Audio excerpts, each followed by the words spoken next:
श्री स्वामी समर्थ. कुणी आपल्यासोबत असो किंवा नसो, नाराज होऊ नका, कारण स्वामीपेक्षा सुंदर सोबती आपल्या आयुष्यात कुणीच असू शकत नाही. किती साधी सोपी सरळ व्याख्या आहे. भक्ती जेव्हा अन्नात शिरते तेव्हा तिला प्रसाद म्हणतात. भक्ती जेव्हा भुकेत शिरते तेव्हा तिला उपवास म्हणतात. भक्ती जेव्हा पाण्यात शिरते तेव्हा तिला तीर्थ म्हणतात. आणि भक्ती जेव्हा प्रवासाला निघते तेव्हा तिला यात्रा असे म्हणतात. भक्ती जर का संगीतात शिरली तर तिला भजन कीर्तन म्हणतात. आणि हीच भक्ती जर का लोकसंगीतात शिरली तर तिला भारूड असे म्हणतात. भक्ती जेव्हा माणसात प्रकटते तेव्हा तिला माणुसकी निर्माण होते. आणि हीच भक्ती जर घरात शिरली तर त्या घराचं मंदिर होतं. भक्ती जर का शांतपणे मनाच्या गाभाऱ्यात शिरली तर त्याला ध्यान म्हणतात. आणि भक्ती जर का कृतीत उतरली तर तिला सेवा असे म्हणतात. सेवा असे म्हणतात. श्री स्वामी समर्थ. तर असाच आपण एक अनुभव एका पुण्यातील सेवेकरींचा घेऊया. महिला सेवेकरीच आहेत त्या पण.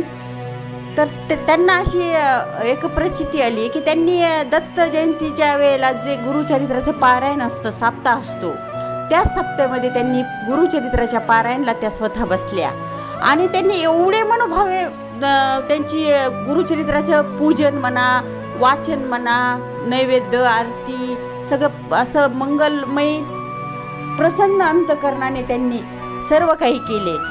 आणि एवढंच नाही तर त्यांचा 20-22 वर्षाचा मुलगा सुद्धा एकदम सात्विक आणि धार्मिक आहे. यात तर खरंच नवल आहे की तो मुलगा आज इतके मोठे इंग्लिश मिडियमचा असून खूप मोठ्या कॉलेजमध्ये शिक्षण घेत असतानाही तो मुलगा 3:30 वाजता उठून कृष्ण मंदिरात जातो आरतीला. खरंच म्हणजे या भक्तीला तर आपण काय म्हणावं त्या मुलाच्या. तसेच यांचा 6वा दिवस होता पारायणचा. आणि त्या दिवशी यांनी खूप सारे गुलाबांची फुलं अंथरली होती. महाराजांना सगळं असं सिंहासनसारखं फुलांचं केलं होतं.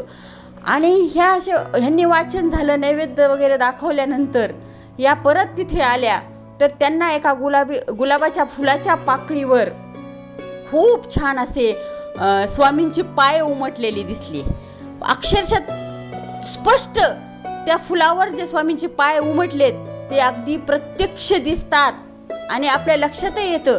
स्वामींनी यांना दाखवून दिलं की माऊली, तू जे हे पारायण करते आहेस आणि मी इथे चौरंगावर बसून तुझं सगळं पारायण शांतपणे ऐकतो आहे. त्यामुळे तू काही काळजी करू नकोस, असा भाव स्वामींच्या नजरेत होता. आणि तो प्रसंग त्यांना आठवला की खरंच स्वामी जे म्हणतात ते खोटं नाही आहे, की भिवू नकोस, मी तुझ्या पाठीशी आहे. आणि तुम्ही जर खरंच मोकळ्या अंतकरणाने व खुल्या अंतकरणाने जर स्वामींची भक्ती केली तर नक्कीच तुम्हाला त्याची प्रचिती आल्याशिवाय राहत नाही.